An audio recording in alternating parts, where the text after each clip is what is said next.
The Falcons' Penix has gone flaccid. All they have left is a Bijan.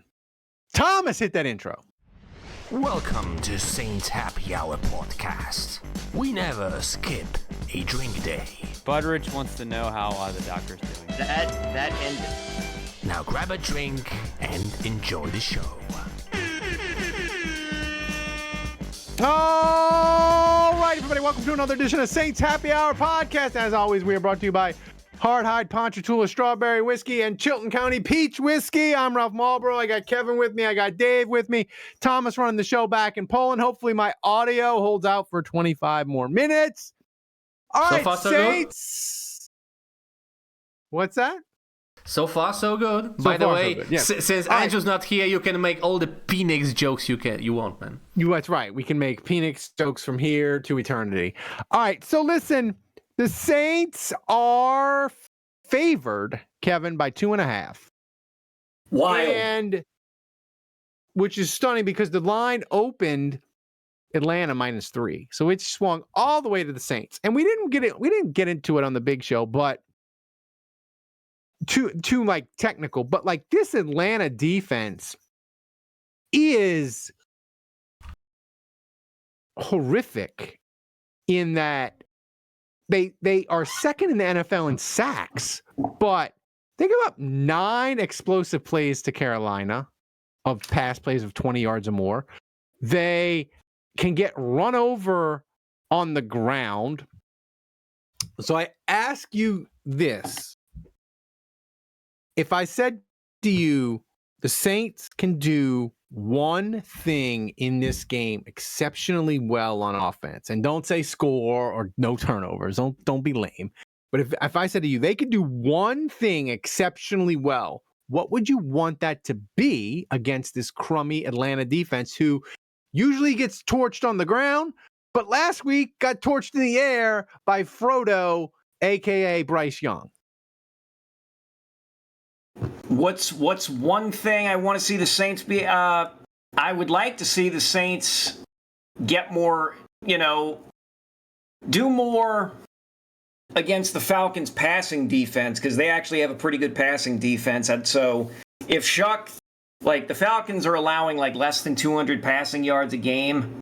So I'd like to see Shough even after giving up 450 to Bryce Young.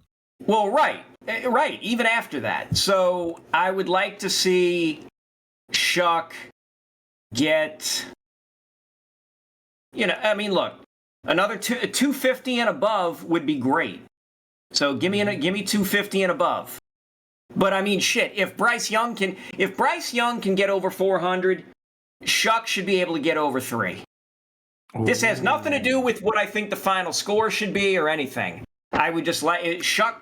I would like to see Shough just light it up in the air.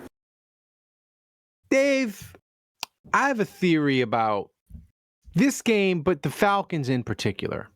They had high hopes coming into this year, right? They were like, we went all in, we're fixing our defense, we got Penix, we're going to be good, we're going to finally have a winning season and break this playoff drought. And it's all gone to pot.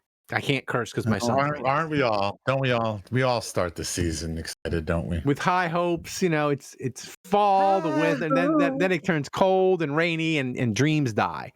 But here's my theory, comes. Dave.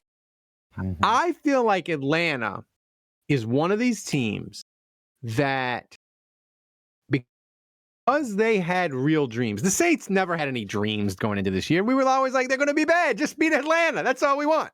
But Atlanta had real high hopes and dreams. So I think the Falcons are very fragile. Like, if there was ever going to be a week where the Saints could play a really good first quarter and get a lead, score first, like this would be the week. I feel like, tell me if I'm wrong, that Atlanta will very easily fold up if the Saints could get ahead early in the game. I don't think, maybe that's true. I think, according to our predictions, that we made not 10 minutes ago on the big show, I predicted a 1-point game. Like, I think this game is going to be close. This is a divisional rival. This is one of the best rivalries in the entire NFL, honestly, if you're asking for my opinion. And these games are always close, and I don't know how it's going to be close, but it's going to be close. I can guarantee you that this game is going to be close. And so if the Saints can get up to an early lead, that's great. But then to me, that just means they're going to do something wrong later in the game, and they're going to let Atlanta get back into it. So that's my thought process. When you tell me that, when you give me that situation and you say, "Hey, Dave, scenario, Saints take an early lead," what I'm thinking is okay, great. That means somehow they're going to let Atlanta back into it, because there's no way that the Saints are going to walk out of that Superdome on Sunday with some sort of 14, 20, 21 point victory. I do not see it. Or either team. I don't see the Falcons doing that either. Kevin, it's a great point, and we didn't really dive into it on the live stream. Well, because I knew we were going to do this show. What? All right. Well, give me a second. My son is making demands. What?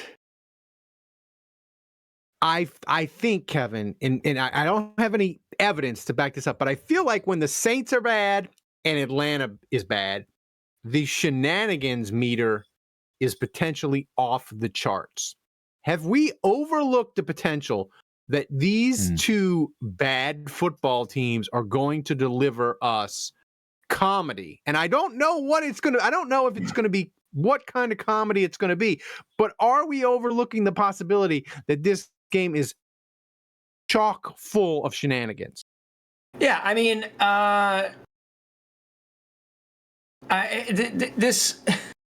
I suppose the shenanigans would be, and look, I'm looking at this.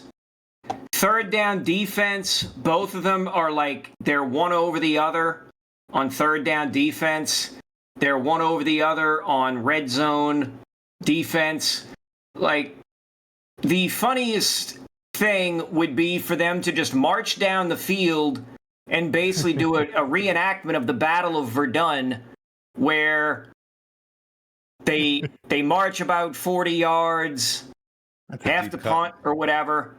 The other team marches, 50 yards, has to punt or kick a field goal, and just they basically, nobody can get a long-term advantage over the other. It just is ugly 800 offense. yards of offense, but 20 combined points.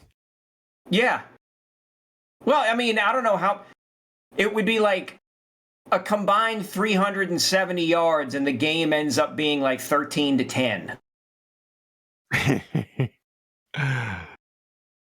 Dave, I feel like this game also has potential for some serious coaching calamities, because Kellen Moore, I hope he understands what he's doing on fourth down decisions, because I don't. And Raheem Morris, he manages the clock. If he's not the worst clock manager in the NFL, he's in the top 3. I feel like this game is ripe for terrible, terrible coaching decisions. What is it about Falcons coaches and clock managers? It's like that verbal meme. It's the two fists, clenching hands. Clenching. One is Atlanta. Atlanta coaches not knowing how to manage the clock. Yeah, that's right. That's incredible. Mike Smith comes to mind. Mike Smith. So, wait, what was the original question though, management specifically? skills. Yeah, what was the original question though, specifically? Do you think this game is potentially full of coaching mismanagement / blunders? Not on our side. I mean, look, we've talked about. I'm taking a sip here. Look, I've said Kellen Moore, he's a rookie coach. Like, I think it's fair to we've got to give him some rope, some leeway. He's just like any other rookie player. Like, I think we would give a rookie player, the benefit of the doubt. And so I think we have to give Kellen Moore a little bit of a benefit of doubt. Like, he may make some mistakes. Yeah, he's a coach. There are decisions to be made. He might make the wrong decision. And like any player, I think we all hope that he just learns from it and he doesn't make that mistake again, and he makes a better decision the next time he's faced with that situation.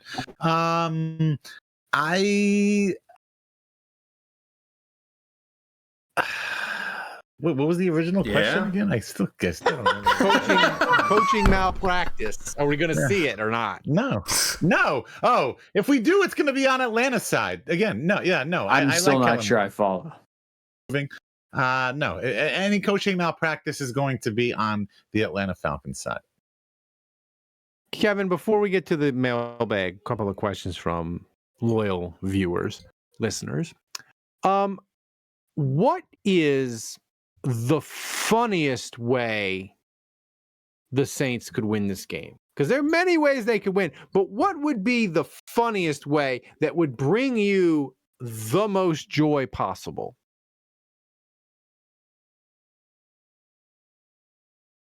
Saints, God, you know what? Give me the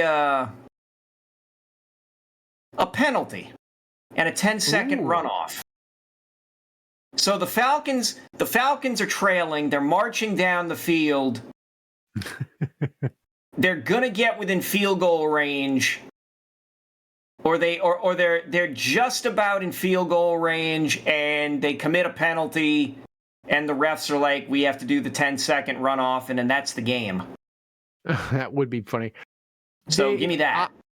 I was thinking the funniest way the Saints could win if they won 28-3, that would be really, really funny. But I think the funniest way the Saints could win would be, and I know you think they happen all the time, and they have happened all the time in Saints-Falcons game, but only for the Falcons mostly, a Hail Mary. Saints win on a Hail Mary against the Falcons. That would, to me, would be the funniest way for the Saints to win. The Saints lost to the Falcons on Hail Marys in 1978 and 1979, back-to-back years. Or no, both times, 2 times in the same year. Yeah, I know I know we're on record here. I'm on record here of saying that Hail Marys aren't exciting. I think those people that were paying close attention know that I was talking about Hail Marys that end the first half.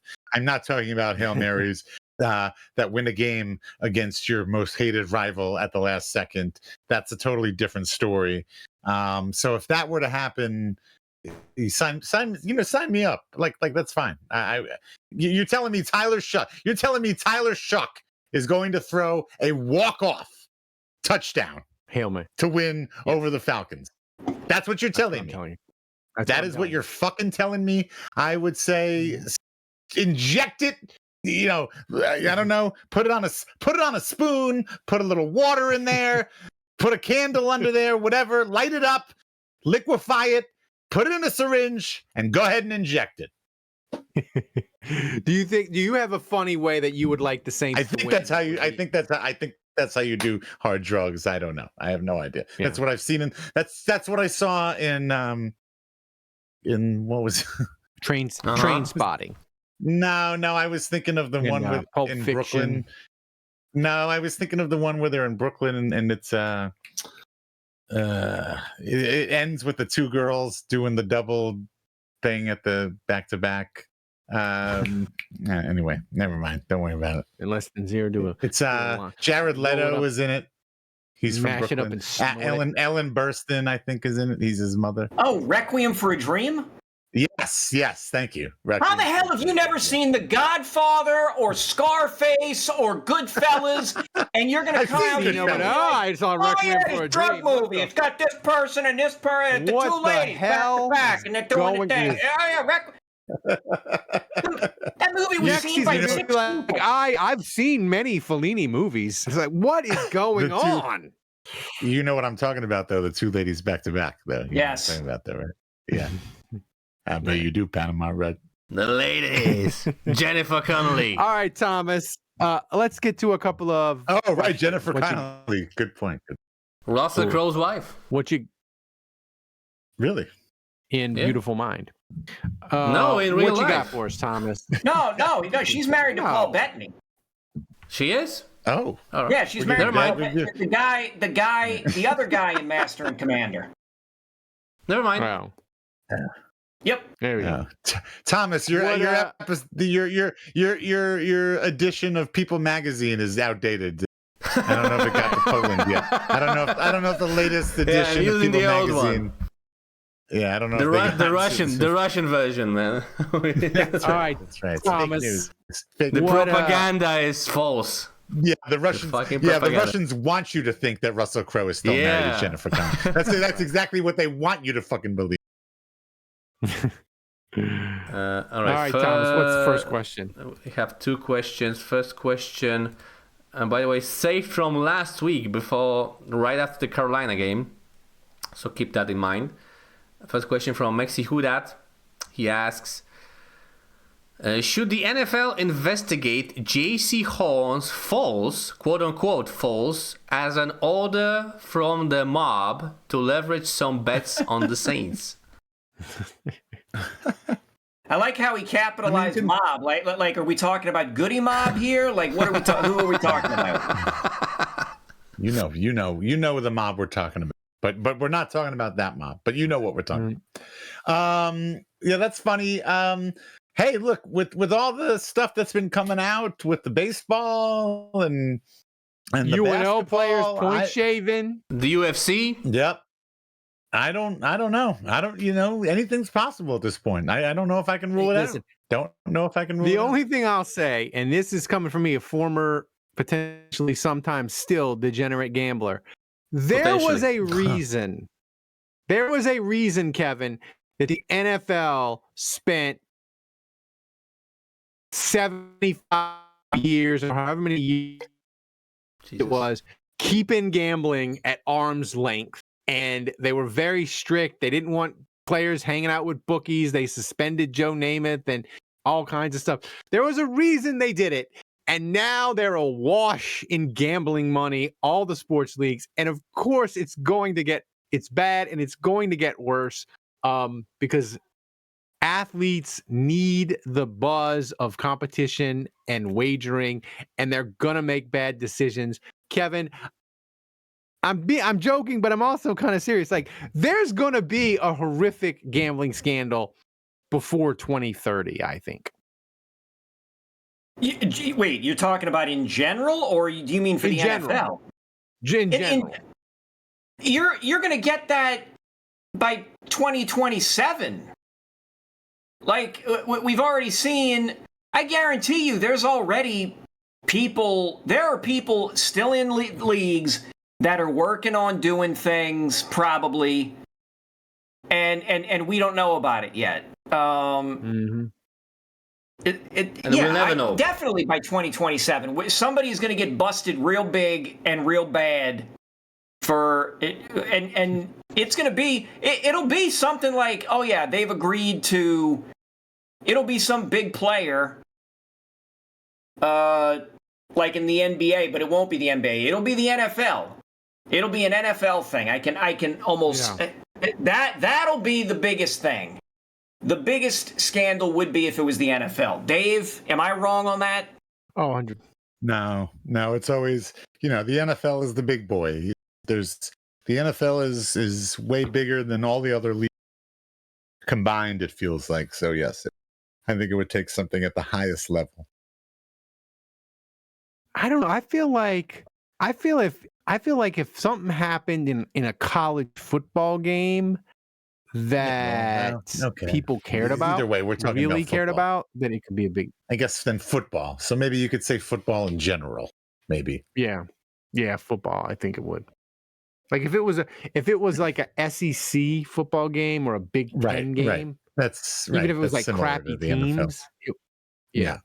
Like, but it's coming. It's coming. And it's just like they just couldn't resist the money. Thomas, what's next? All right, next question from Saint Rabbit, the usual suspect. He asks, Without being too Saints-y, what is the lowest first-round pick you would be comfortable with? As Kevin looks when he heard first-round pick. First-round pick you would be comfortable with if Shough is for real and the Saints start winning games for the remainder of the season. I don't know if I really believe in the whole premise of this question. I mean, like if Shough's awesome and amazing, and the Saints win out, and they win the last how many games? 7 games. 7.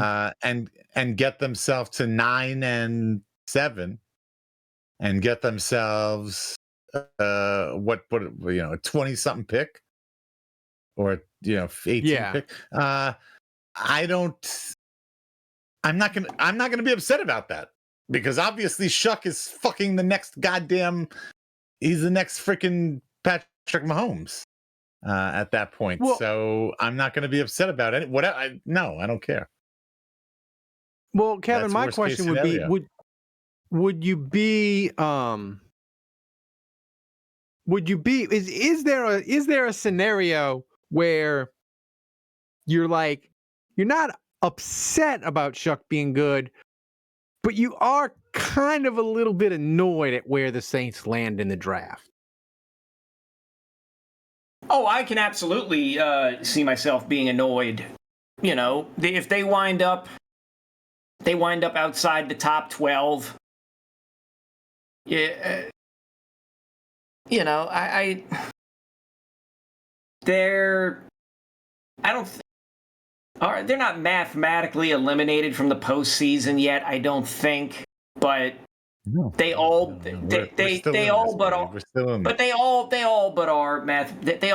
out of it. No way, man. No way. I'm not going to root for them to lose, but at the same time, it's like, if they're outside the top 12, if they somehow did what Dave optimistically predicted, and they somehow wind up 7-10, and they're picking like 14th, I would be kind of annoyed by that. But unless Shough just absolutely goes apeshit.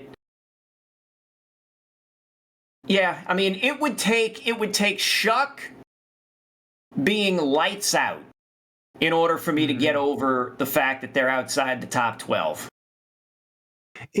I think the scenario for me that would be most annoying would be the Saints beat Atlanta and you beat Tennessee, and that's all you get. So you finish 4-13, but Atlanta completely collapses and only wins one more game. Tennessee only gets to 4 wins, and you have like 9 teams that have 4 wins, right? And the Saints lose all the tiebreakers some kind of way. And you're like, God damn, there's another team with 4 wins and they're picking second. But some kind of fucking way, we're picking 9th. That would be really, I can't see that many teams. Annoying. I can't see that many teams finishing with 4 wins. By your thing, the Jets would still beat us, so they would we would beat the Jets. Well, no, if we only got to 4 wins and we beat Atlanta and we beat Tennessee, that would give us 4. Sorry. The Jets would get to 3, right? That because they would beat the Saints. They Right. maybe get 1 more. Right. So the Saints would have the tiebreaker over them. I don't know if the Saints would get knocked all the way down to 9. I definitely think it would be annoying if the Falcons completely collapsed and somehow we wound up with the tiebreakers over them. And we're picking 1 behind them. Yeah. The Falcons already have collapsed, and they play us twice, so we control that whole situation right there that you're talking about. Well, so Dave, what scenario would annoy you the most? What scenario would annoy me the most? Well, I mean, I think did I not answer this already? I mean, I don't know. What scenario would annoy? Like, I mean, look, there's no scenario where I feel like we're going to get locked out of a playoff spot, so I'm not going to be optimistic.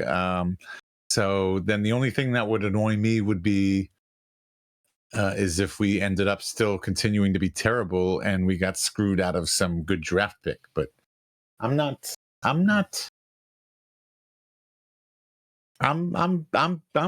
You heard me earlier. I'm being optimistic. Like we're gonna. I think we. Here's an interest. I think we're gonna have a mediocre draft pick because I think we're gonna end up. Stringing together some wins. Here's a question for you, and then we'll get out of here. Kevin, scenario for you: Saints final week of the year. You beat Atlanta for a second time. And you pick like it not only it's going to knock the Saints down 5 spots. So they beat Atlanta, so they go instead of picking 7th, they're going to pick 12th. But on the flip side, the Rams will clinch the number 1 pick in the draft. The Rams? Be okay. Oh yeah. Would you be okay with that scenario? That's crazy. That's crazy that the Rams may end up being like an NFC championship caliber team and then getting the first round pick. Yeah.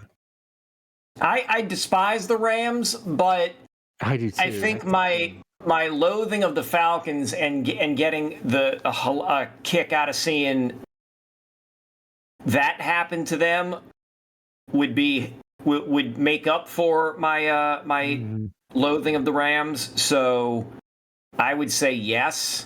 And plus, honestly, we New Orleans sports fans may be experiencing that next NBA draft season because of the damn Pelicans management being absolutely incompetent. So listen, if we can see it from somebody else first, that would be good.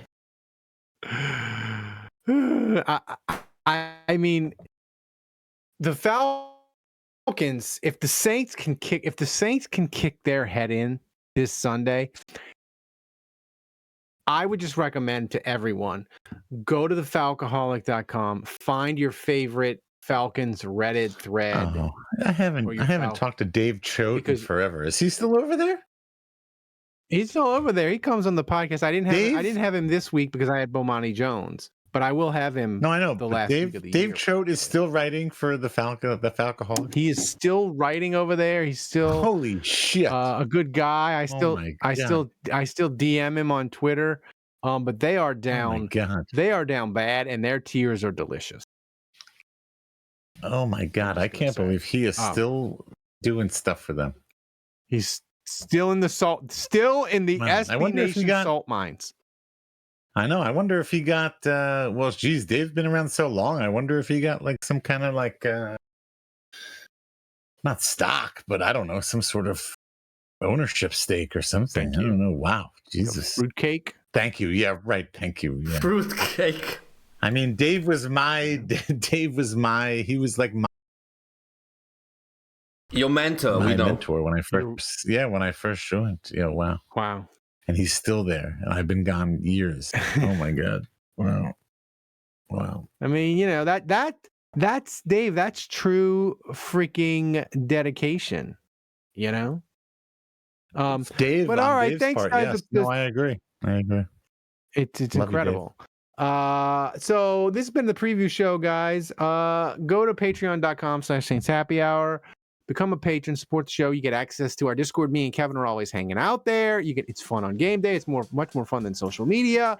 You should do it. It's amazing. Thanks to Kevin. Thanks to Dave hanging out with me doing the preview show. And Thomas, the best producer on earth back in Poland. We will see you after Saints Falcons. We'll do a post-game show. I'll be somewhere on a highway in New Mexico. But we're going to give you that post-game show. Behind the dumpster, behind a New Mexico dump, behind a cactus. Until then, the bar is closed.